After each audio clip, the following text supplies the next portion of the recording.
Toc toc, réveillez-vous. Shalom. Nous sommes hymne spirituel matinal.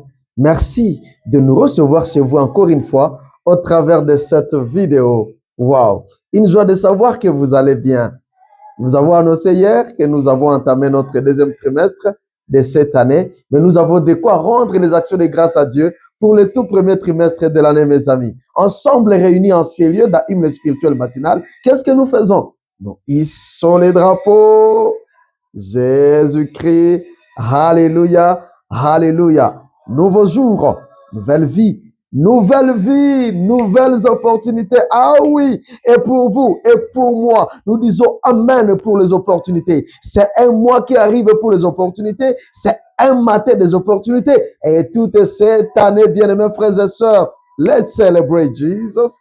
Celebrate parce que les opportunités en abondance sont prévues pour vous et pour moi. Wow! 2026, année de mon utilité. Onésime. Soyez bénis, mes frères et sœurs, puisque vous tombez sur cette vidéo. Et ce n'est pas un hasard. Il y a quelqu'un qui ne s'est pas encore abonné. Et si tu faisais tout simplement ces gestes, peut-être que pour vous, c'est un simple geste, mais pour nous, ça représente beaucoup. Est-ce que vous pouvez le faire aujourd'hui? Abonnez-vous, subscribe today, likez ou aimez, mais aussi partagez cette émission à plusieurs personnes, mes amis. Mais aussi, ne manquez pas à faire comment? À republier l'émission pour la gloire de Dieu. Allez sur YouTube, sur TikTok, mais aussi sur Facebook. Nous avons fait le constat que beaucoup regardent l'émission, mais ils ne se sont pas encore abonnés. Waouh! Ne permets pas que le trimestre ici puisse s'achever, ça que tu puisses t'abonner. Waouh! Que le Seigneur Dieu vous bénisse. Notre thème de l'année, mon utilité. Et depuis hier, nous avons commencé ce sous-sujet, quelques principes de l'utilité. Et ce matin, nous commençons à parler de la révélation. Waouh! La révélation comme l'un des principes de l'utilité. Celebrate Jesus. Celebrate. Waouh! Mes amis, nous nous mettons d'accord pour définir d'abord la révélation, n'est-ce pas? C'est là où nous sommes limités hier. Il est important que nous définissions d'abord la révélation. Waouh! Et encore avant d'aller plus loin, mes amis, ce matin, je me permets de vous poser cette question. De quoi avez-vous rêvé, ma soeur? De quoi avez-vous rêvé, mon frère? Vous avez une réponse, n'est-ce pas? Alors, inbox peut m'appeler et vous dire, j'ai rêvé de ceci, j'ai rêvé de cela. Waouh! Gloire au Seigneur. Alors, mes amis, quid une révélation? Quid une révélation? Bien, mes frères et sœurs, vous allez nous permettre que nous puissions parler de ceci, que nous puissions y aller à deux volets. Nous irons à deux volets en parlant de la révélation, c'est-à-dire définir la révélation. Nous allons donner sa signification scientifique, c'est-à-dire une signification que tout le monde peut retrouver dans son dictionnaire. Tu peux aller sur Google, tu vas retrouver ça facilement. Et puis, mes amis, nous viendrons à son sens biblique.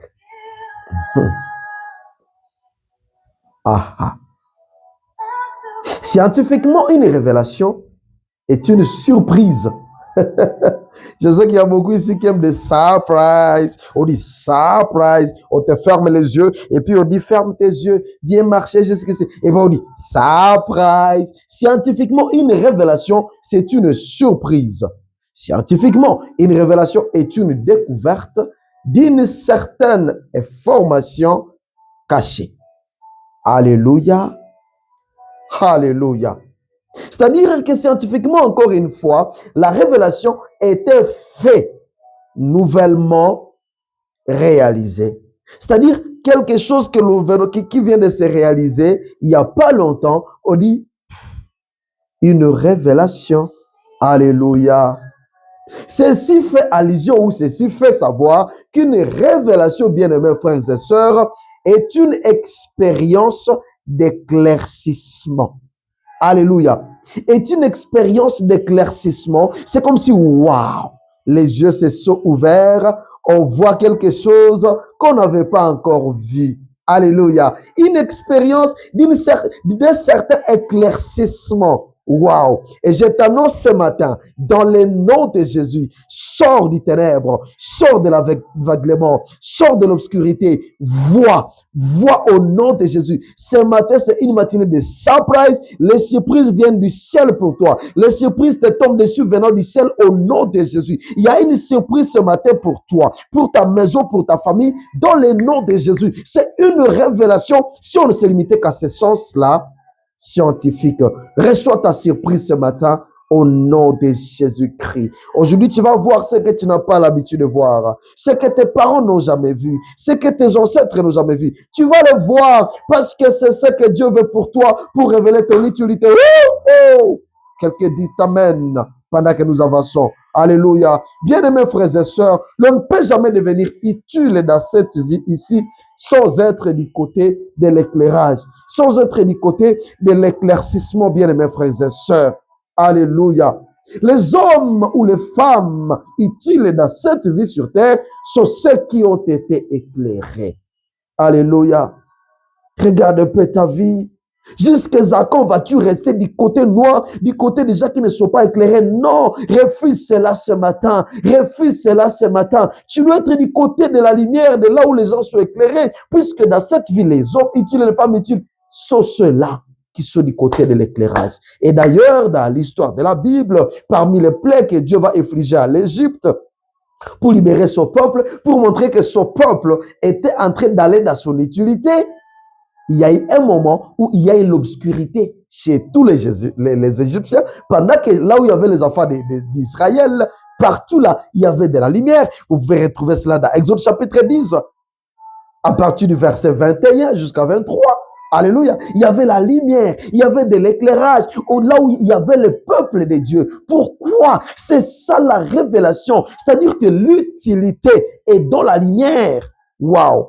Que la lumière luise sur toi au nom de Jésus. Que la lumière de Dieu luise dans votre famille. Trossez-toi avec ces ténèbres. Trossez-toi avec l'obscurité au nom de Jésus. Recevez la lumière ce matin. Soyez utile dans le nom glorieux de Jésus-Christ. Si tu dis Amen, ça s'attache à toi. Les hommes et les femmes utiles sont ceux-là qui sont du côté de la lumière.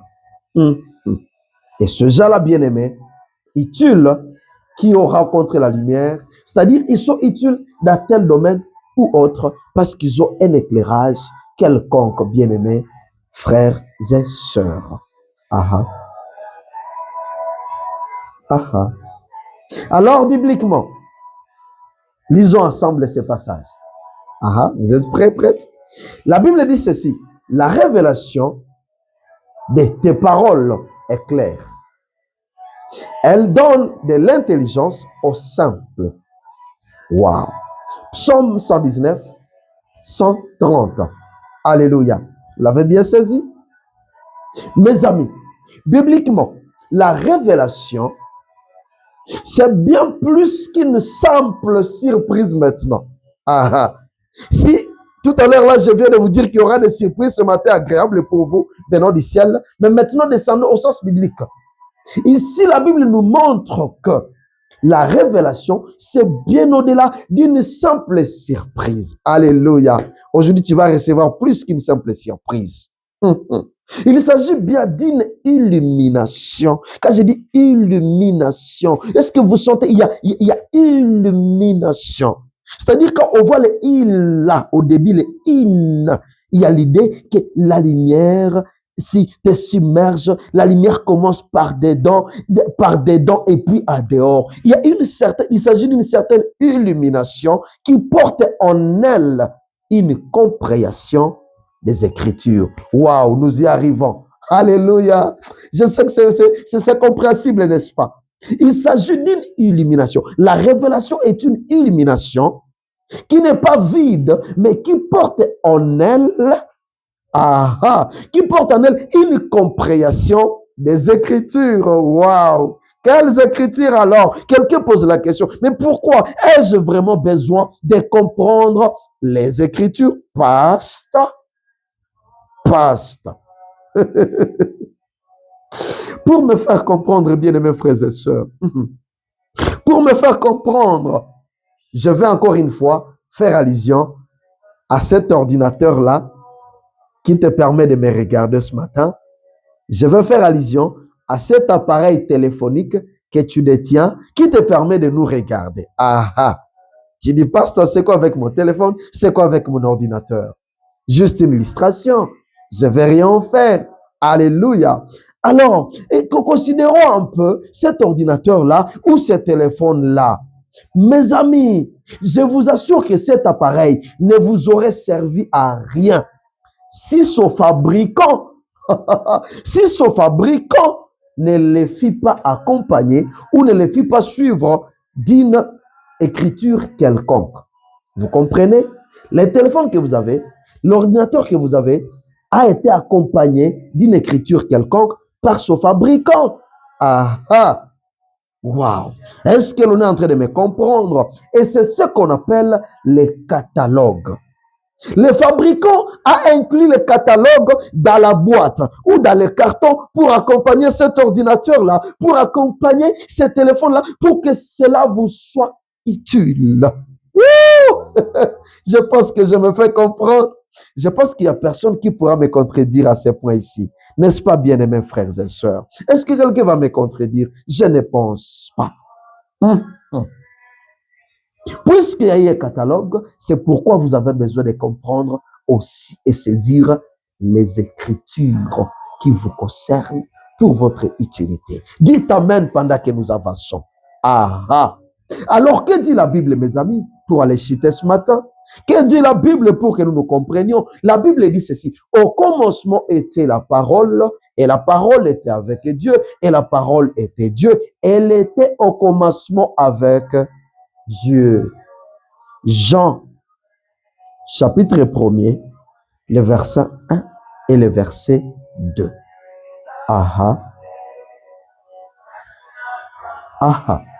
Ici, bien-aimés frères et sœurs, pour citer, Jean parle de Jésus-Christ. Il parle de Jésus-Christ. C'est Jésus-Christ qui est comment? Jésus-Christ qui est Dieu éternel. Il parle de lui comme un Dieu éternel. Alléluia.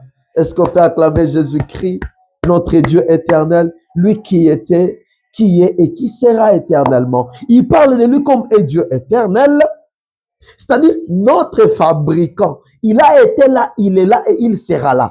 Il parle de notre fabricant. Mon fabricant à moi, c'est Jésus. Ton fabricant à toi, c'est Jésus. Alors Jean parle de lui.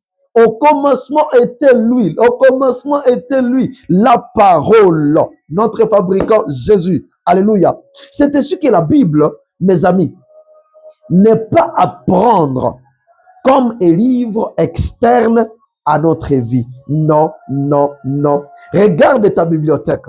Regarde là où tu accroches tes livres. Si c'est là où tu as mis la Bible et tu crois que ça s'arrête là-bas, j'aimerais que tu changes la connotation. La Bible n'est pas à prendre comme un simple livre parmi d'autres que tu lis quand tu veux. Non, non, non. La Bible, c'est le catalogue qui marche avec ta vie.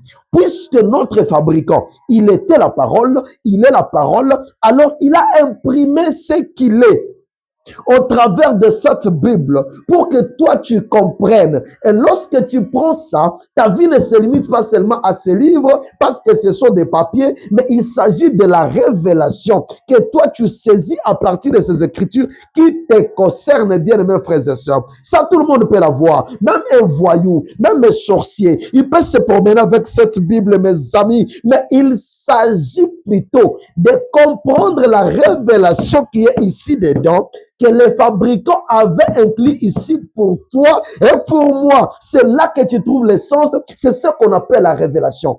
Tout ça ici, ce n'est pas encore la révélation, mais ça devient révélation lorsque tu as ouvert et tu lis profondément. Tu comprends quelque chose par rapport à toi qui donne essence à ta vie. Alors, c'est alors que ça devient la révélation. Alléluia. Est-ce que quelqu'un acclame le Seigneur? Quelqu'un acclame le Seigneur. Ce livre n'est pas à prendre comme tout autre. Est-ce que tu peux regarder là où il y a ta Bible ce matin et dire non, je ne te prends pas comme d'autres livres. Tu as un catalogue pour accompagner ma vie. Alléluia, alléluia. La Bible, c'est un catalogue du fabricant qui accompagne notre vie. J'aimerais que tu le dises à toi et à tes enfants. La Bible, c'est le catalogue du fabricant pour accompagner notre vie, pour que cette vie soit utile, cette vie puisse avoir de la saveur. Tu veux de la saveur pour ta vie? Cherche la révélation qui vient des Écritures pour toi personnellement. Alléluia. Nous devenons utiles, mes amis, lorsque nous arrivons à déceler et à vivre correctement il est écrit nous concernant personnellement. Je me répète pour finir. Nous devenons utiles lorsque nous décelons et lorsque nous vivons correctement, il est écrit nous concernant dans cette Bible ici.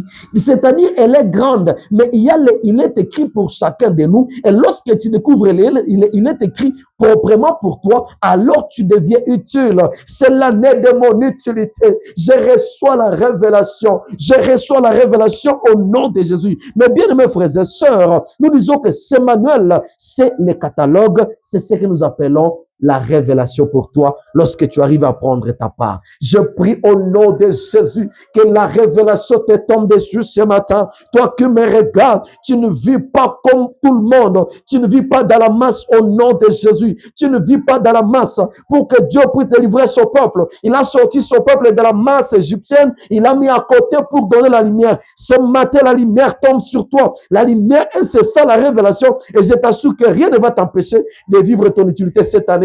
Dans le nom de Jésus-Christ. Vous êtes bénis, bien-aimés frères et sœurs. Ne manquez pas en bénir d'autres, à les envoyer ce message. Mais aussi abonnez-vous et likez pour la gloire de Dieu. Si Dieu nous fait grâce et si Jésus-Christ ne revient pas, on se retrouve par la grâce de Dieu à la prochaine. Bisous, bye bye.